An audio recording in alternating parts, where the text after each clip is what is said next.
부활주일 여러분, 죄와 사망의 권세를 깨뜨리고 이기시고 죽음에서 부활하신 그 부활의 주님의 영광과 능력이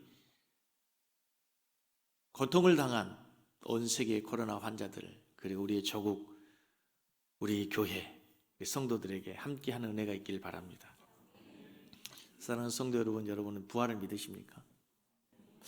목소리가, 여러분 정말 부활을 믿으십니까? 오늘 고린도전서 15장을 우리는 부활장이라고 하고 있습니다. 근데 여러분, 왜 바울 사도가 고린도 교회 성도들에게 부활에 대해서 이렇게 길게 설명하는 줄 아십니까? 바울 사도는 왜 고린도 교회 성도들에게 부활에 관해서, 부활이 무엇인지, 우리가 왜 부활을 믿어야 되는지, 그리고 부활의 의미가 무엇인지를 그렇게 길게 설명해야 했을까요? 고린도 교회 성도들 가운데 대다수의 많은 사람들이 부활을 믿지 못하고 부활을 의심하고 있었기 때문에 그래요. 고린도 교회 성도들조차도 부활을 믿지 못하고 의심하고 있기에 바울 사도는 부활은 역사적 사실이다, 부활은 진실로 우리 그리스도인들의 믿음의 근거가 되는 부활이야말로 우리의 참 소망이라는 사실을 바울 사도는 고린도 교회 성도들에게 설명하고 있다는 거예요. 그런데 저는 오늘 본문을 묵상하다가 한 가지 놀라운 사실을 깨닫게 됐습니다. 원래 이 글을 쓰고 있는 사울, 바울 이전의 사울도 부활을 믿지 못했습니다. 부활을 믿고 부활을 전하는 사람들 잡아다가 옥에 가두고 핍박에 앞장섰던 사람이 사울이었고 바울이었습니다. 그랬던 그가 어떻게 이렇게 지금 부활의 증거자로 부활을 설명하고 부활을 증거하다가 감옥에 갇히는 신세가 되는 겁니까? 그것은 바울 자신이 바로 부활의 주님을 만났기 때문에 그래요. 부활의 주님을 만났기 때문이라는 거예요. 오늘 고린도전서 15장 4절에서 8절 말씀을 보면은요, 부활이 그냥 허황된 누가 만들어낸 이야기가 아니고 신화가 아니고 역사적 사실이다, 진실이라는 것을 이렇게 바울이 설명하고 있어요. 같이 읽습니다. 장사 지냄 받으셨다가 성경대로 사흘 만에 다시 살아나사 누구에게 보이시고? 베드로 게바에게 보이시고 그의 후에 12 사도에게, 그 후에 500여 형제에게 어떻게 일시에 보이셨나니 그 중에 지금까지 대다수는 살아있고 어떤 사람은 잠들어 있으며, 그러니까 바울 시대 당시에 지금 이 편지를 쓰고 있는 당시에 대다수의 사람들이 부활을 목격한 사람들이 살아있었다는 거예요. 그리고 중요한 게 그 후에 야고보에게 보이셨으며 그 후에 모든 사도에게와 맨 나중에 만삭되지 못하여 난 자 같은 내게도, 여기서 내게란 바울 자신에게도 부활하신 주님이 나타났다. 즉 내가 부활한 주님을 만났다 말이지. 게바도 만났고 12 사도도 만났고 500여 형제들도 만났지만 더 중요한 사실은 바울이 오늘 하고 싶은 이야기는 뭐냐면 내가 그 주님을 만났다. 내가 전에는 핍박자였고 전에는 회방자였고 부활을 믿는 자들을 향해서 내가 핍박하고 억압했던 자였으나 내가 이렇게 부활을 증거할 수밖에 없는 이유는 내가 그 주님을 만났다는 거예요. 여러분, 누가 부활을 믿을 수 있습니까? 부활은 절대로 이론이나 논리적인 설명으로 가능한 것이 아닙니다. 고린도 교회 성도들조차도 부활을 믿지 못하였습니다. 부활은 누가 믿습니까? 바로 부활하신 주님을 만난 사람만이 부활을 확신할 수 있고 믿을 수 있다는 사실을 믿으시기 바랍니다. 부활하신 주님을 바울 사도는 다메섹 도상으로 가는 중에 정오의 빛보다 더 밝은 빛으로 주님이 나타나셔서 사울아 사울아 왜 내가 나를 핍박하느냐, 주여 누구십니까? 난 내가 핍박하는 예수다. 그렇게 부활하신 주님을 바울은 실제적인 체험을 통해 만났어요. 그렇다면 오늘날 우리가 서울 갈 때, 과천 갈 때, 수원 갈 때, 안양 갈 때 주님이 좀 나타나셔가지고 내가 믿지 못하는 예수다, 내가 부활한 예수다라고 나타나셨으면 좋겠는데 주님은 우리에게 그렇게 나타나시지 않으세요. 그렇다면 우리는 어떻게 부활하신 주님을 만나게 되고 어떻게 부활하신 주님을 믿게 되는 것입니까? 예수 그리스도의 영, 부활의 영, 성령을 예수의 영이라고 하고 부활의 영이라고 해요. 성령님을 표현하는 여러 가지 단어가 있는데 부활의 영, 그리스도의 영, 하나님의 신 이렇게 표현한단 말이죠. 그 성령님이 우리 안에 오셔서 하시는 놀라운 역사, 사역 가운데 하나가 뭐냐면 예수가 나를 위해 죽었다는 사실을 깨닫게 하고 믿게 해요. 그리고 그 예수 그리스도가 부활해서 죽으셨다가 부활하셨다는 사실을 믿게 하고 깨닫게 하는 것이 바로 누구예요? 성령님의 역사. 그러므로 오늘날 우리가 부활하신 주님을 만나기 위해서는 다메섹 도상으로 가는 것이 아니라 우리 안에 부활의 영이신 성령님이 오셔서 부활하신 주님을 친히 증거하셔서 부활하신 주님을 만나게 하시고 믿게 하신다는 사실을 기억할 수 있길 바랍니다. 그런 의미에서 오늘 이 예배에 부활하신 주님이 여러분의 심령에 여러분의 삶 가운데 다시 오실 수 있기를 바랍니다. 매년 드리는 부활절 예배이지만 형식적인 예배로 끝나는 것이 아니라 정말 우리가 그동안에 함께 모여서 예배하지 못하다가 오늘 우리가 이렇게 함께 모여서 예배하면서 이 부활절 아침에 하나님의 성령이 여러분의 심령을 깨우쳐서 여러분의 심령 안에서 내가 부활하신 예수다, 내가 사망과 죽음과 어둠의 권세를 깨뜨리고 부활한 예수 그리스도라는 사실을 친히 증거해 주셔서 그분을 믿어질 수 있기를 주의 이름으로 축복합니다. 부활하신 주님이 오셔야 됩니다. 그 주님을 만나야 됩니다. 한 가지 중요한 것은요, 부활하신 주님이 먼저 제자들을 찾아가십니다. 부활하신 주님께서 갈릴리에 낙심하고 있는 제자들을 찾아가셔서 만나죠. 예수님께서 우리가 마가복음을 지금까지 계속 묵상해오는 동안에 마가복음 9장 10장 계속해서 오시면서 인자가 죽고 난 후에 다시 살아나게 될 것을 수차에 걸쳐서 가르치고 예언하셨어요. 근데 제자들은 그 말의 뜻이 무엇인지 이해하지 못하고 믿지 못했습니다. 아무도 예수님이 십자가에서 죽으실 때 다시 살아날 것을 기대한 사람 하나도 없었어요. 믿는 사람도 하나도 없었어요. 모든 사람들은 다 자기들의 갈 길로 낙심하여 고향으로 다 떠나고 말았습니다. 무슨 일? 부활을 믿지 못했다는 거예요.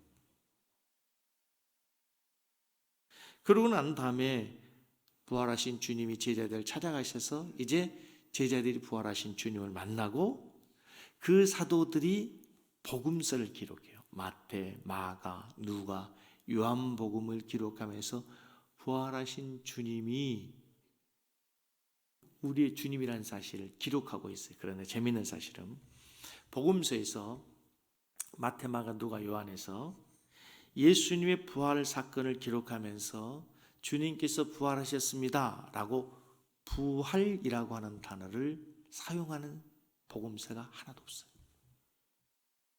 마태, 마가, 누가, 요한복음에서 예수님이 죽으시고 나서 부활하신 사건을 기록할 때 어떻게 했냐면 예수께서 죽은 자 가운데서 살아나신 후 이렇게 돼 있어요. 요한복음 21장 14절에 있습니다. 이것은 예수께서 죽은 자 가운데서 살아나신 후에, 죽은 자 가운데 살아나신 후, 이 단어를 한마디로 우리 뭐예요? 부활이라고 하는데 부활이라는 단어를 쓰지 않고 죽은 자 가운데서 살아나신 후에 이렇게 되어 있어요. 마태복음 28장 5절에서 7절 쭉 가서 보시면 그의 제자들에게 이르시되, 찾으셨어요? 그가 여기 계시지 않고 그가 말씀하시던 대로 살아나셨느니라. 와서 그가 누우셨던 곳을 보라. 그 다음 또 빨리 가서 그의 제자들에게 이르시되, 그가 같이입니다. 그가 죽은 자 가운데서 살아나셨고, 부활이라고 하면 되는데 뭐라고 해요? 죽은 자 가운데서 살아나시다 이렇게 얘기해요. 누가복음 24장 5절 6절 시작.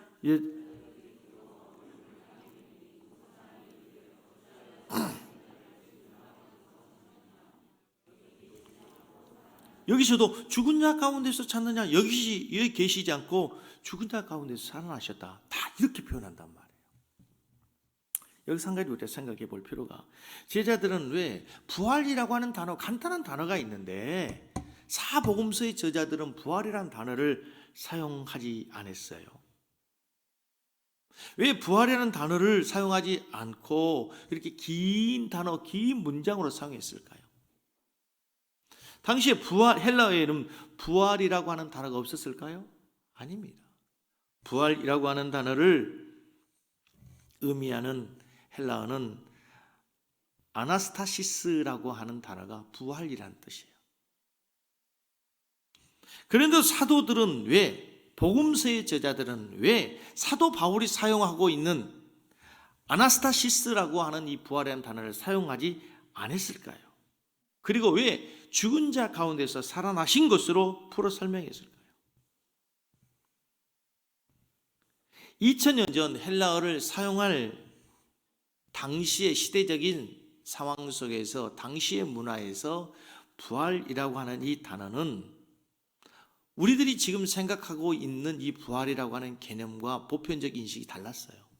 무슨 말씀인가 하면, 당시의 사람들이 사용하는 이 부활이라고 하는 단어, 아나스타시스라고 하는 단어는 부정적인 의미로, 절대로 부활은 있을 수 없다는 의미로 부정하기 위해서 사용하거나, 부활은 현실과 동떨어진 신화나 전설 속의 이야기라고 하는 것을 설명할 때만 사용하는 단어였어요.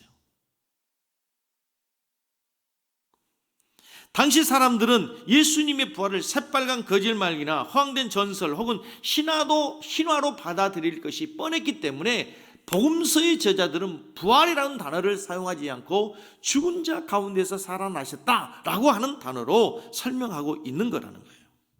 그런데 사도 바울은 그런 신화나 전설로 알고 있는 고린도 교회 불신자들에게 부활이라고 하는 단어를 쫙하게 계속해서 고린도전서 15장에 보면 거의 24회 정도에 걸쳐서 이 부활이라는 단어를 사용해요. 왜 그랬을까요? 바울은 그 누구보다도 확실하게 분명하게 부활하신 주님을 만났기 때문에 그래요. 물론 사복음서의 저자들이 부활이라는 단어를 부활이라고 하는 부활하신 주님을 만나지 못했기 때문에 부활이라는 단어를 사용하는 것이 아니라, 바울만큼 확신적으로 자기의 삶에 체험적으로 부활하신 주님을 만난 적이 없기 때문에 바울은 그야말로 극적으로 그 부활하신 주님을 만난 체험이 있기 때문에 확신에 찬 단어로 부활이라고 한단 말이죠.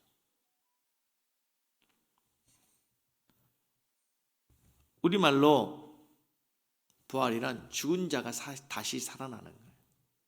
성경에 사용된 죽은 자라고 하면 우리 의미로는 고상하게 들릴지 모르지만, 원래 성경에 사용되는 이 죽은 자라고 하는 헬라어 네크로스라고 하는 단어는요, 사실은 시체라는 단어입니다.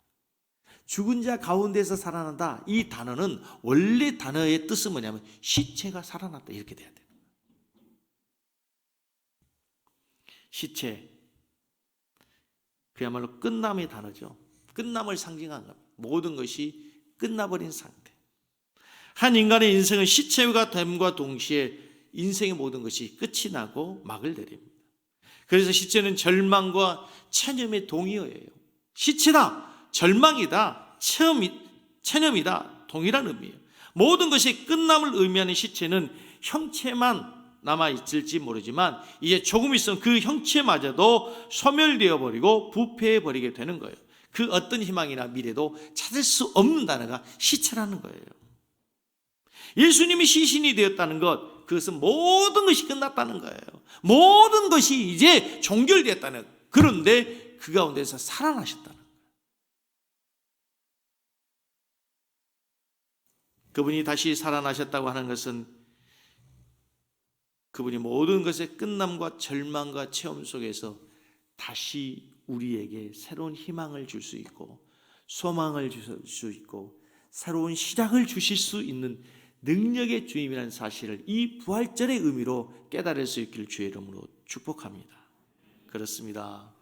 예수님 안에서는 죽음도 끝남이 아니라 새로운 시작이요, 절망이나 체험이 아니라 새로운 희망이요, 기회요, 시작이 될 수 있다는 사실을 우리 모든 성도들이 기억할 수 있기를 원합니다.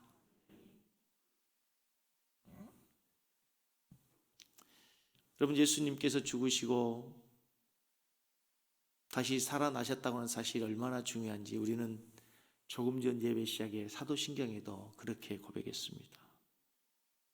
십자가에 못 박혀 죽으시고 장사한 지 사흘 만에 죽은 자 가운데서 다시 살아나사. 우리는 그렇게 고백했어요. 그것이 우리의 신앙의 고백이, 우리가 믿는 아주 중요한 신앙의 핵심적인 것 중에 하나가 뭐냐면 바로 죽은 자 가운데서 사흘 만에 장사 지낸 바 되었다가 사흘 만에 다시 살아나신 주님을 우리가 믿는 거예요. 근데 우리가 왜 매 예배 시간마다 그걸 고백하는 거예요? 주문을 외우는 겁니까? 그냥 하나의 종교의 형식으로, 의식으로 우리가 그냥 그것을 암송하는 겁니까? 그것이 아닙니다, 여러분.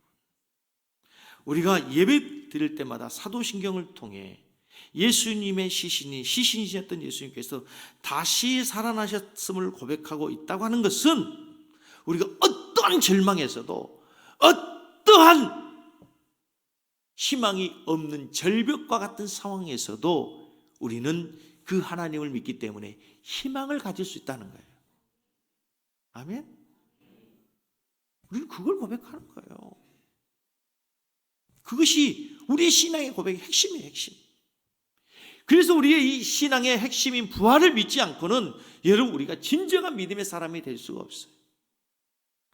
사도들이 절망 가운데서 낙심해서 다 십자가, 예수 그리스도의 십자가 앞에서 뿔뿔이 흩어졌어요. 고기 잡으러 갔어요. 낙심해서 고향으로 돌아갔어요. 그런데 그들이 다시 돌아와서 사명자로 목숨을 걸고 그들이 외쳤던 메시지의 핵심이 뭐예요? 예수께서 우리를 위해 죽으시고 부활하셨다. 그 부활을 외치다가 감옥에 가고 매로 맞고 형장의 이슬로 사라지기도 하고 사자의 밥이 되고 동물에게 죽어져 가면서도까지도 부활을 외쳤어요. 왜요? 그것이 우리의 신앙의 마지막 핵심이기 때문에 그래요.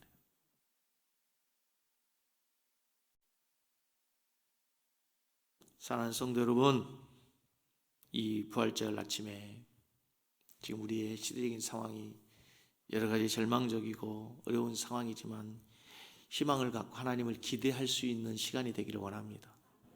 아멘?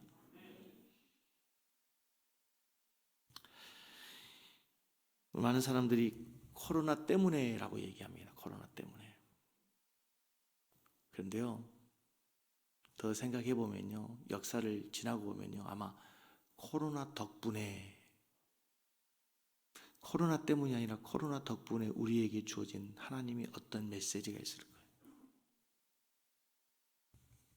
지금 전 세계 코로나로 인해서 완전히 셧아웃 됐습니다. 모든 하늘의 길은 막혀 있습니다. 국가와 국가 간의 모든 국경도 다 막혀 있습니다. 모든 것이 올스톱입니다. 이 사건을 겪으면서 여러분들은 무엇을 보고 무엇을 생각하고 계십니까? 제가 갖고 있는 신학으로, 개혁주의 신학의 입장에서 보면 저는 역사의 주관자 하나님이시라고 믿습니다.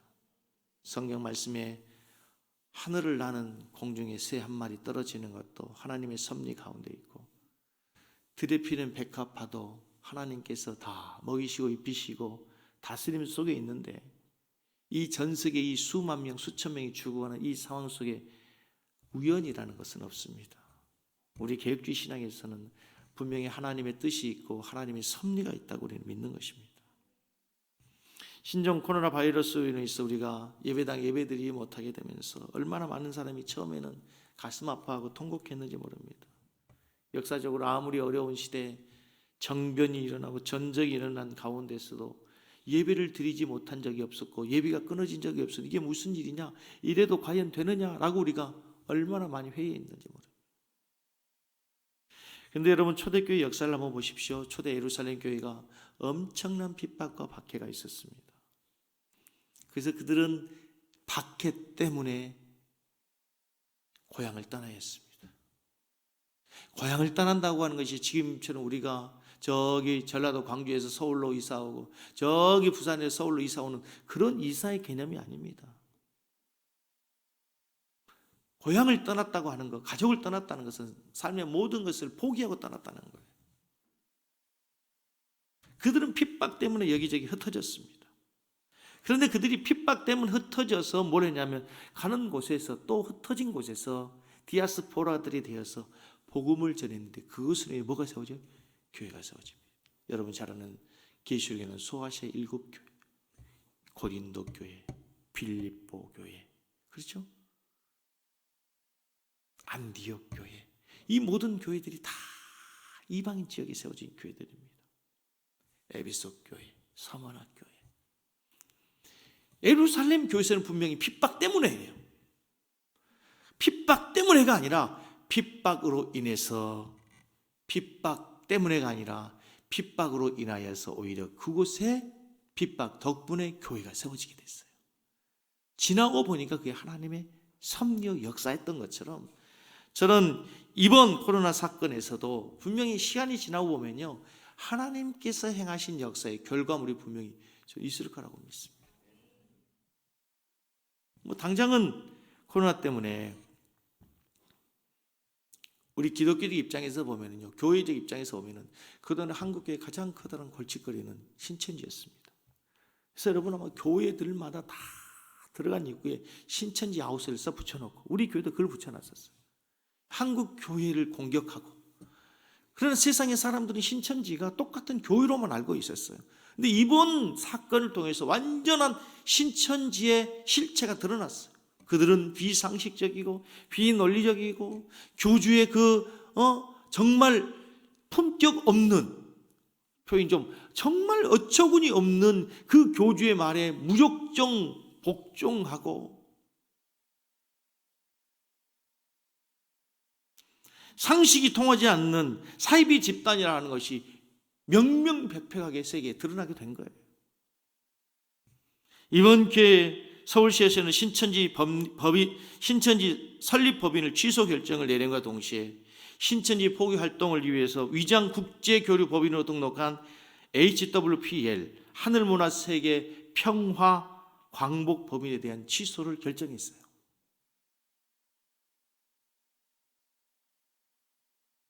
그것뿐만 아니라 저는 여러분 이 코로나 덕분에 얻는 또 하나의 중요한 교훈, 코로나 덕분에 깨닫게 되는 중요한 진리 하나가 있습니다. 그래서 바로 우리 인간의 무력함이에요. 무력함. 언젠가도 제가 말씀을 드린 것 같은데요, 지금 인간이 쌓아놓은 이 과학의 문명은 그 옛날 창세기 12장에 인간이 쌓은 바벨탑과 같습니다. 얼마나 대단합니까 여러분? 인간의 과학이 생명을 복제해냅니다. 하나님의 창조의 영역이라고 생각했던 인간의 생명도 복제해낼 만큼 대단합니다. 얼마나 무시무시한 과학입니까? 그런데 이 코로나 앞에서 모든 것이 다 바벨탑처럼 스스로 무너져버려요. 무용지물이 되어버려요. 이 사건을 통해서 나는 하나님 메시지를 전하는 것 같아요. 인간의 무능력함, 너희들이 쌓은 그 모든 것은 하나의 바벨탑에 지나지 않는다.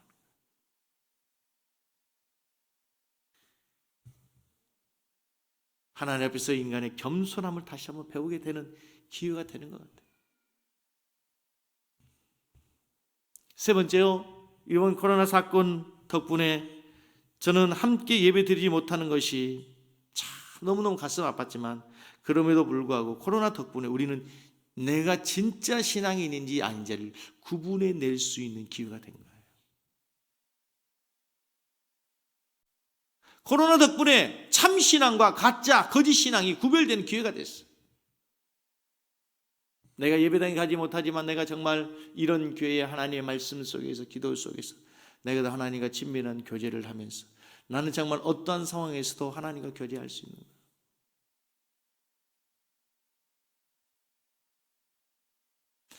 거의 700일인가요? 그 정도를 그 북한에서 억류됐다가 풀려난 임현수 목사님 아시죠? 그분이 간직하는 그분의 글을 보면은요, 그 예배를 드리다 하루아침에 자기를 감시하는 사람이 50명이 자기를 감시하는 거예요. 주일날 예배를 드려야 되는데 사람들이 혼자 하나님을 바라보면서 700일 동안 혼자 하나님 앞에 매일 아침 예배를 드리는 거예요. 찬송할 사람 하나 없고 설교 들을 사람 한 사람 없는 가운데 혼자 예배를 드리면서 자신이 생각했던 건, 늘 고민했던 게 내가 진짜 목사인가 아닌가를 하나님이 시험하는 거예요.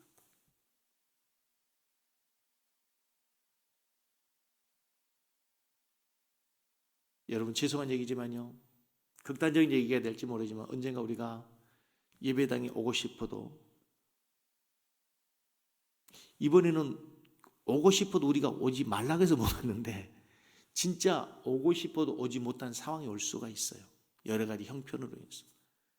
내가 병원에 감으로써 부득이한 경우에, 그때도 여러분들이 진짜 하나님을 바라보면서 하나님과 일대의 관계에서 여러분의 신앙을 지킬 수 있는 진짜 참 리얼 크리스찬인지. 여러분, 오늘 바울 사도는 자신이 부활하신 주님을 만나고 난 후에 부활에 대한 확실한 증거자로서, 부활의 핍박자에서 부활의 증거자로 바뀌게 되었어요. 부활하신 주님께서 엠마오로 가는 두 제자를 만나십니다. 누가복음 24장 32절 말씀에 낙향하고 절망하고 낙심해서 자기의 고향으로 돌아가는 이 엠마오로 가는 두 제자를 주님이 만나셔서 이렇게 얘기합니다. 그들이 서로 말하되 길에서 우리에게 말씀하시고 우리에게 성경을 풀어주실 때에 우리 속에서 마음이 뜨겁지 아니하더냐. 지금 부활하신 주님을 만나지 못한 제자들 가운데서 있었던 이야기, 대답이에요. 그들은 주님을 따라다녔으나, 주님을 믿는다고 했으나 눈이 열리지 않았습니다. 귀가 열려 있지 않았어요. 아무리 부활하신 주님께서 그들 앞에 왔음에도 불구하고 그들은 부활의 주님을 보지 못해요. 부활의 주님의 말씀을 듣지 못해요. 그러다가 주님께서 그들의 눈을 열어주십니다. 부활하신 주님께서 그때 그들의 마음의 문을 열어주시자 그들이 부활하신 주님인 것을 깨닫고 말씀을 들으니 가슴이 뜨거워지고, 그들이 비로소 영적인 눈을 뜨게 되고 그 부활하신 주님으로 인하여서 그들의 언어가, 생각이, 삶이 바뀌어지게 됐다는 사실을 믿으시기 바랍니다. 여러분, 그렇습니다. 여러분, 부활하신 주님을 만난 사람과 만나지 못한 사람의 차이가 무엇입니까? 부활하신 주님을 만나기 이전에 엠마오로 가던 제자들의 언어는 부정적인 언어, 절망의 언어, 낙심의 언어,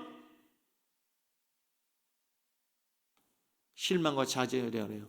과거의 언어였어요. 그러나 부활하신 주님을 만나고 난 후에 그들은 다시 예루살렘으로 가면서 그들이 다시 사명자로서 그들이 생명의 이야기, 소망의 이야기, 부활의 이야기가 그들의 삶의 주제가 되고 그들의 삶의 이야기가 되었다는 사실입니다. 여러분이 부활하신 주님을 만났는지 만나지 못하였는지 구분해 볼 수 있는 기준이 있습니다. 여러분의 언어입니다.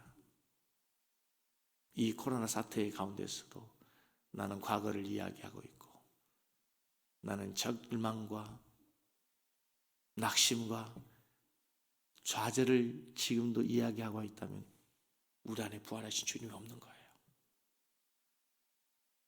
그러나 이 낙심 속에서도, 좌절 속에서도 우리 연애가 생명의 연애고 미래를 이야기하고 할 수 있고 새로운 희망을 이야기할 수 있다면 우리 안에 사망의 권세를 깨뜨리고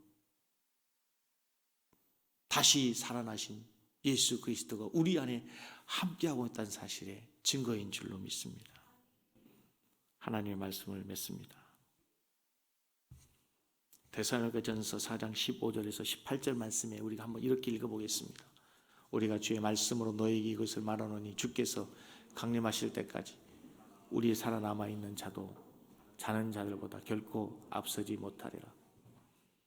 주께서 호령과 천사장의 소리와 하나님의 나팔 소리로 진이 하늘로부터 강림하시리니 그리스도 안에서 죽은 자들이 먼저 일어나고 그 후에 우리 살아남은 자들도 그들과 함께 구름 속으로 끌려올려 공중에서 주를 영접하게 하시리니 그리하여 우리가 항상 주와 함께 있으리라. 마지막 18절, 그러므로 이러한 말로 서로 위로해라. 서로 위로해라. 무엇으로 위로해? 이러한 말이 뭐냐면 예수님이 우리를 위해 죽으셨다, 부활하셨다, 그 주님이 다시 오신다. 이런 것으로 고난당한 너희들이 서로를 위로해라. 여러분 오늘 교회에 오셨는데요, 예배당에 오셨는데 목사님 제가 여러분을 위로할 수 있는 게 뭘로 위로할 수 있겠습니까? 여러분을 위로할 수 있는 것은 유일하게 예수님 우리를 위해서 죽으셨습니다. 그리고 살아나셨습니다. 그리고 그분께서 우리를 위해서 다시 이 땅에 오실 겁니다. 그것이 우리의 위로가 되고 소망이 되는 부활절 아침 될 수 있기를 주님의 이름으로 간절히 축복합니다. 아멘. 우리 찬송 드리면서 하나님 앞에 예배 드리고 예물 드리고